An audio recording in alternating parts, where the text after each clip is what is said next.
Originalmente produzida para a televisão, esta série apresenta evidências que provam a autenticidade da Bíblia Sagrada. Dirigindo-se a ambos os lados da controvérsia, especialistas expressam pontos de vista não apoiados pelos produtores ou por Group Publishing. A seguir, cenas de outros programas de Segredos Milenares da Bíblia, série para colecionadores.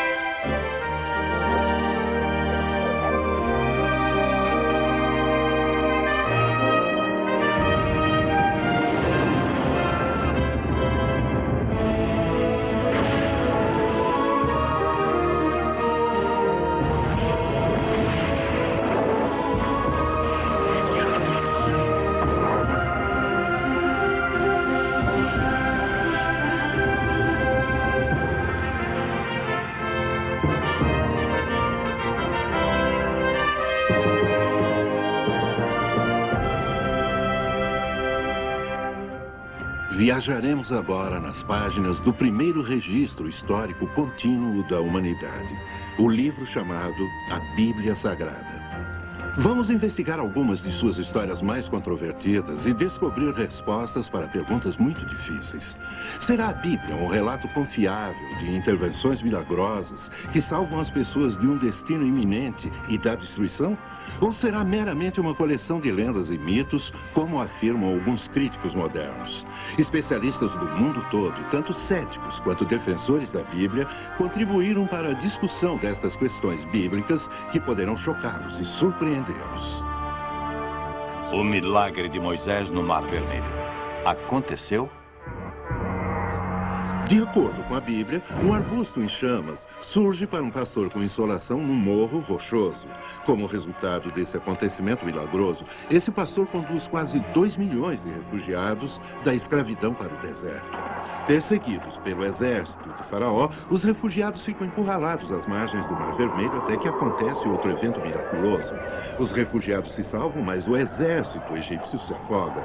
Isso aconteceu de fato. A Bíblia é precisa a respeito desse relato? Foi um milagre ou uma miragem? A ideia de centenas de milhares de israelitas atravessando o Mar Vermelho é loucura. A Bíblia diz que havia de 600 a 3 mil homens, o que significa que mais de 2 milhões de pessoas atravessaram aquelas águas. Provavelmente teria levado várias semanas para todas aquelas pessoas passarem. A ideia toda é loucura. A história bíblica do Êxodo é um testemunho escrito por um leigo para seus contemporâneos.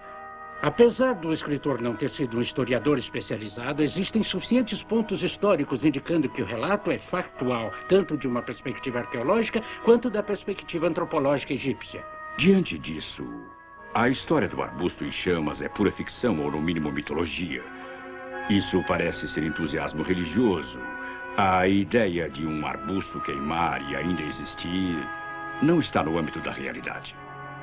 A história bíblica do arbusto em chamas é completamente verdadeira e totalmente provável. Baseados em recentes desenvolvimentos da oceanografia física e da meteorologia, hoje podemos provar que a travessia do Mar Vermelho teria sido possível. Do arbusto em chamas à abertura do Mar Vermelho, a história do êxodo dos israelitas do Egito tem sido uma fonte constante de discórdia entre os especialistas. A Bíblia oferece um relato notável a respeito do homem conhecido como Moisés. De acordo com a história do livro do Êxodo, os israelitas eram um povo escravizado no Egito. Eles estavam crescendo em número, preocupando seus escravagistas egípcios. Devido a isso, o faraó ordenou que todas as crianças hebreias do sexo masculino fossem executadas. Uma jovem mãe, uma das escravas israelitas, não podia mais proteger o seu filho pequeno, então o colocou em uma cesta e o pôs para flutuar no rio Nilo, perto do palácio do faraó. Uma princesa do Egito encontrou a cesta e levou a criança para ser criada como sua. Ela chamou a criança de Moisés. Criado em ambiente real, foi só na idade adulta que Moisés começou a se identificar com sua herança. A história do êxodo dos israelitas a partir do Egito tem sido uma constante fonte de discórdia entre os especialistas. A verdade a respeito da história do êxodo na Bíblia depende de respostas a 3 perguntas. As 10 pragas invocadas por Moisés contra os egípcios realmente aconteceram? Houve realmente um povo escravizado chamado israelita que fez um grande êxodo fora do Egito? É possível que o Mar Vermelho tenha realmente se aberto, como afirma a Bíblia? Mexam-se, cães preguiçosos! Por que está parado, cão? Ao trabalho!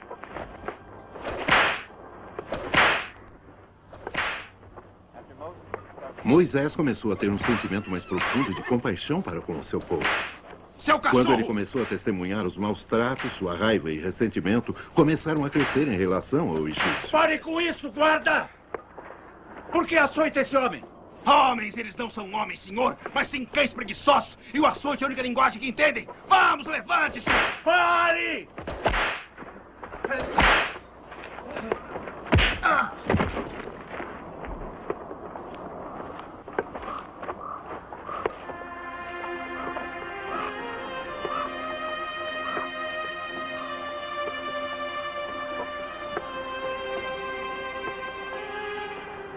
Eu não pretendia matá-lo. Moisés tentou enterrar secretamente o egípcio na areia, mas foi descoberto e teve que fugir para o deserto de Madiã para escapar da sentença de morte dada pelo faraó. Ele foi acolhido por Jetro, um sacerdote de Madiã, e se casou com sua filha.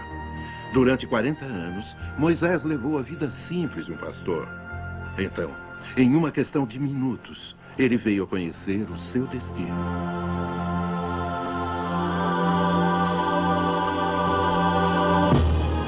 Eu sou o Deus de Abraão, Isaque e Jacó. Tenho visto a miséria de meu povo escravizado no Egito. Você, Moisés, irá para o sul e guiará meu povo libertando-o do Egito. Quem sou eu para guiar os israelitas para fora da terra do Egito? Por que o faraó me daria ouvidos? Não tenha medo, pois estarei com você. Vá agora com seu irmão, Arão. O encontro de Moisés com o arbusto em chamas é uma das histórias mais memoráveis da Bíblia e certamente uma das mais controvertidas. A Bíblia nos diz que não só o arbusto irrompeu em chamas, mas que não foi consumido pelo fogo. Isso tem sido há muito questionado pelos críticos da Bíblia. Então, fomos para Israel para perguntar aos especialistas de lá a respeito do assunto. Aos pés do Monte Sinai está o monastério de Santa Catarina.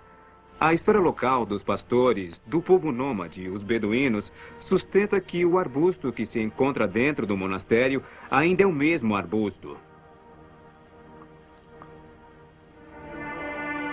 Não posso confirmar nem negar que o arbusto que cresce no monastério era o próprio arbusto em chamas, mas é uma planta específica do deserto que coincide com a descrição bíblica. É a fraxinela ou sarça de Catamnus albus, um forte arbusto perene com flores brancas ou roxas comum no Oriente Médio. O arbusto produz um óleo tão volátil que pode se incendiar com o sol. O óleo se queima rapidamente, mas o próprio arbusto não se danifica. Ramsés II foi um jovem espantoso e determinado. Um construtor de cidades e grandes templos. Ele até criou um canal de navegação entre o Rio Nilo e o Mar Vermelho 3.000 anos antes do canal de Suez. Moisés e Arão foram ao faraó e imploraram que libertasse seu povo, mas o faraó rejeitou o apelo. E Deus enviou 10 pragas à terra. Após cada praga, Moisés foi ao faraó e deu-lhe a oportunidade de obedecer às ordens de Deus e deixar os israelitas partirem. Mas a cada vez o faraó recusava. O principal propósito da história do Êxodo não é descrever a história. O propósito principal da história do Êxodo, como foi criada pelos sacerdotes e escribas que viveram em Jerusalém, era glorificar seu Deus e fazê-lo parecer maior do que qualquer outro Deus. O que usaram foi uma série de antigas lendas e memórias distorcidas que eles juntaram para criar essa história que não tem nenhuma relação com a história. A arqueologia forneceu informações para desvendar narrativas e vários eventos, tais como o relato do Êxodo. Esse relato contém suficientes nomes de lugares cujas referências se cruzam com as de tabuletas cuneiformes sumerianas, não bíblicas e assírias, confirmando a precisão do relato do Êxodo, assegurando aos especialistas que não era um relato inventado para consumo posterior. Alguns aspectos da narrativa do Êxodo refletem com precisão aspectos geográficos únicos do Sinai que só uma pessoa que passou uns tempos lá poderia saber. Há um antigo documento, um papiro egípcio chamado Papiro Ipuwer, que conta, à base de testemunhos, a praga do sangue, a praga do gado, doença, a praga do estranho fenômeno do fogo, a praga lançada sobre o primogênito, a estranha escuridão. Todos os eventos que anteriormente pensamos conhecer só através da Bíblia podem ser lidos nos registros egípcios. Como descrito na Bíblia, a última das pragas chegou com um grande drama. Deus havia instruído aos israelitas para ficarem em suas casas e prepararem uma refeição com carneiro ou cabrito. Eles deveriam pegar o sangue desses animais e usá-lo para marcar as portas de suas casas. Naquela noite, o Senhor desceu nas terras do Egito e o primogênito de cada família egípcia foi fulminado. Essa praga foi a mais terrível. O faraó perdeu seu filho adorado. Sua resistência se quebrou. Ele ordenou que os israelitas fossem libertados. Eles deveriam abandonar inteiramente as terras do Nilo. A Bíblia diz que Deus proveu uma coluna de nuvem de dia e uma coluna de fogo à noite para guiar os israelitas pelo deserto. De acordo com a Bíblia, Deus instruiu Moisés a montar um acampamento entre Magdol e o mar. Seu destino era a terra de Canaã. Mas o faraó, em breve, tornou-se vingativo e mandou seu exército perseguir os refugiados.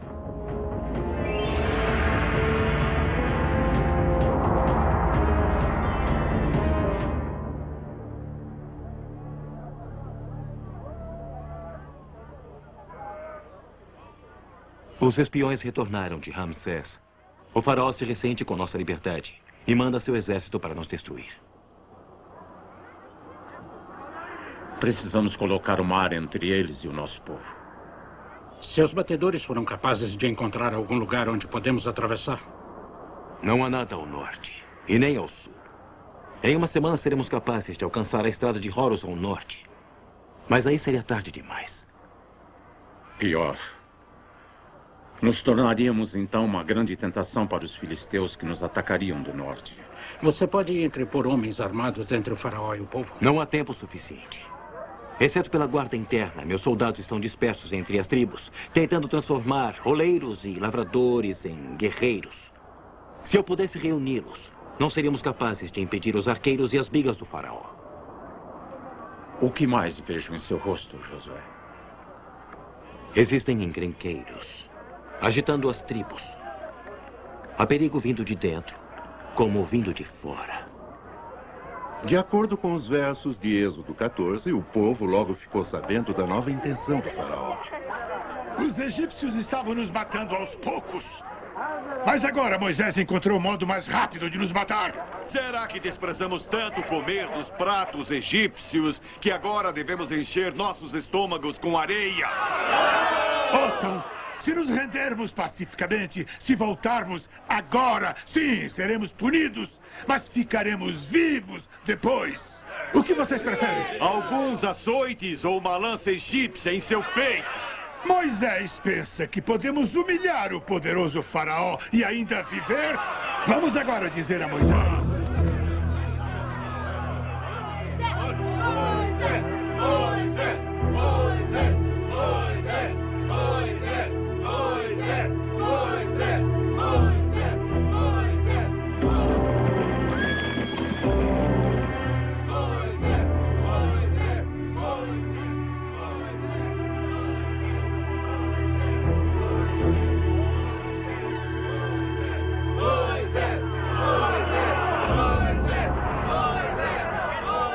Veja o que fizeste a nós, ó poderoso Senhor Moisés. Vês as nuvens de poeira da maldição? Não consegues ouvir a terra trovejar ao som das bigas do faraó? Eu vejo. Eu ouço. O que querem que eu faça? Que me torne seu emissário. Voltarei aos egípcios, dialogarei com eles implorando para voltar e ser perdoado. Emissário? Eu te partirei em dois, seu grande traidor. Ouçamos tudo. Não havia sepulturas no Egito, Moisés, para que nos deixasse aqui no deserto para morrer. Não lhe falamos sobre isso no Egito. Não lhe dissemos para nos deixar.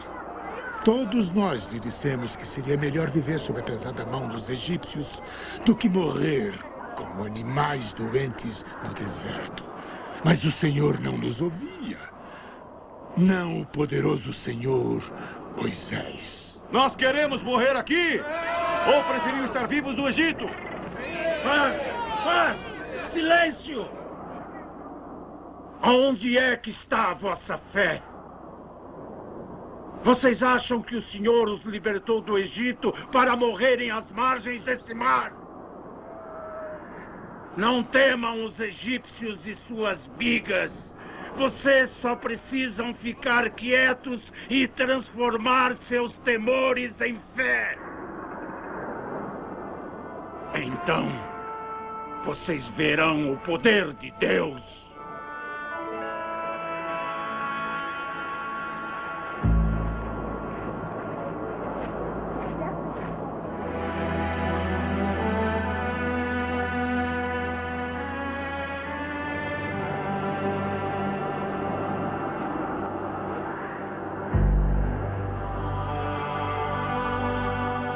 A Bíblia nos conta que, ao comando de Deus, Moisés levantou suas mãos para o mar e Deus enviou um forte vento do leste que afastou as águas, criando uma passagem no meio do mar.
Com o exército egípcio os perseguindo, os israelitas foram capazes de atravessar a ampla passagem em uma questão de horas.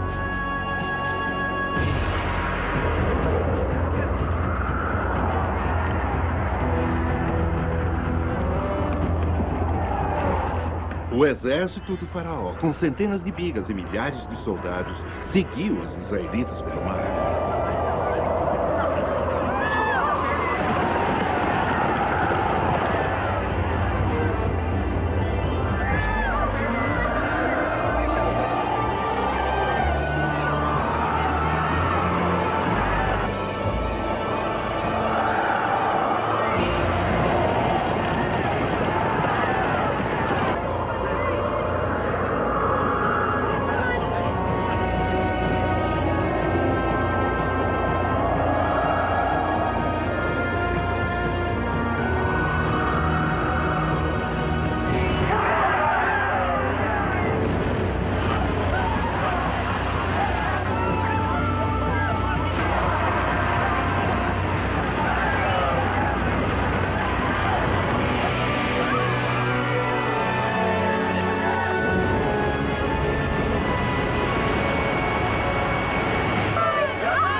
Deus.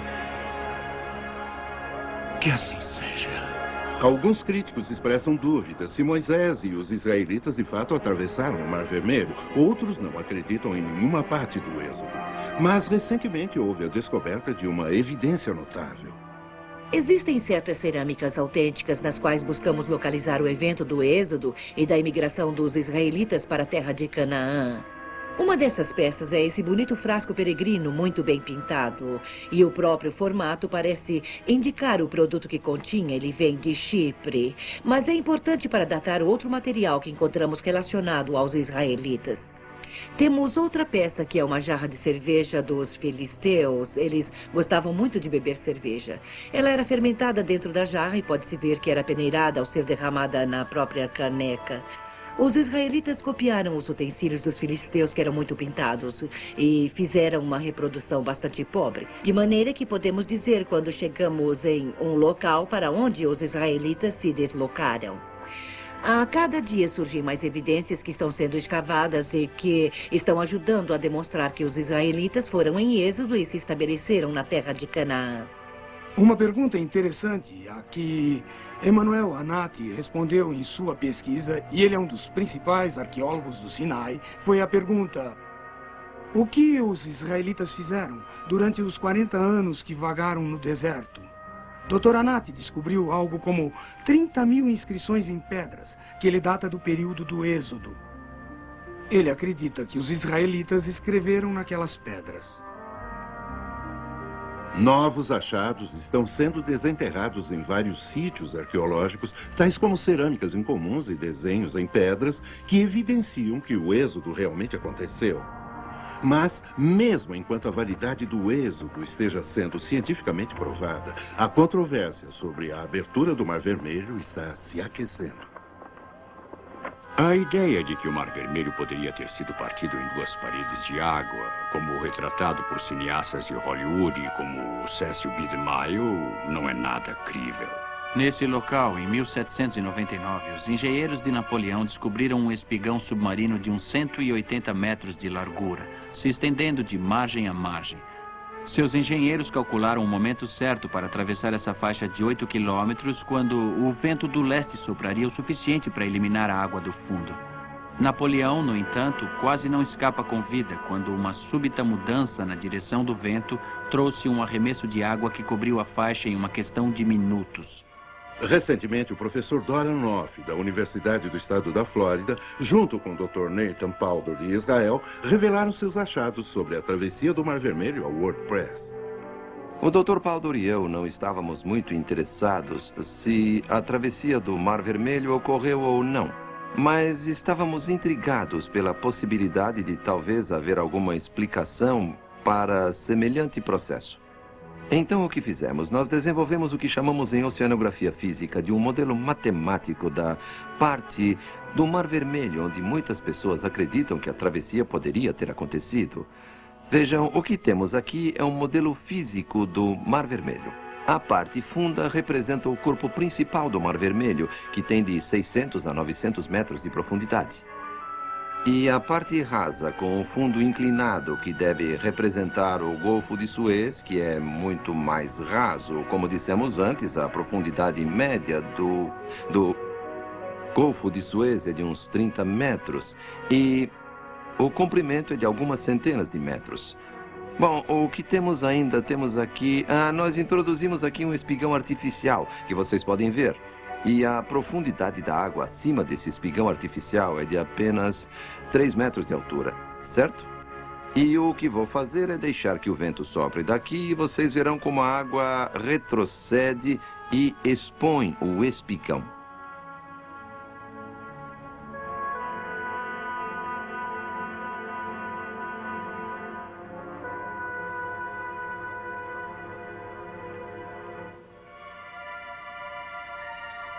O que vocês podem ver é que a maioria da água à esquerda do espigão é afastada pelo vento.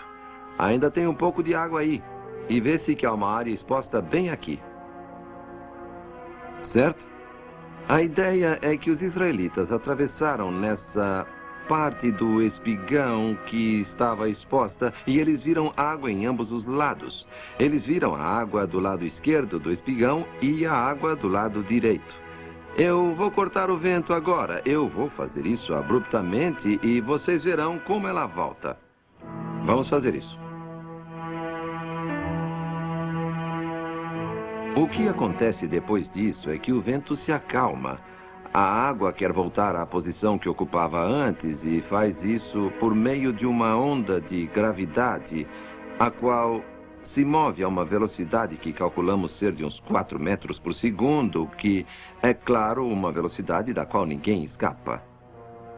Oceanógrafos estabeleceram cientificamente como os israelitas podem ter atravessado o Mar Vermelho durante sua fuga dos egípcios que os perseguiam.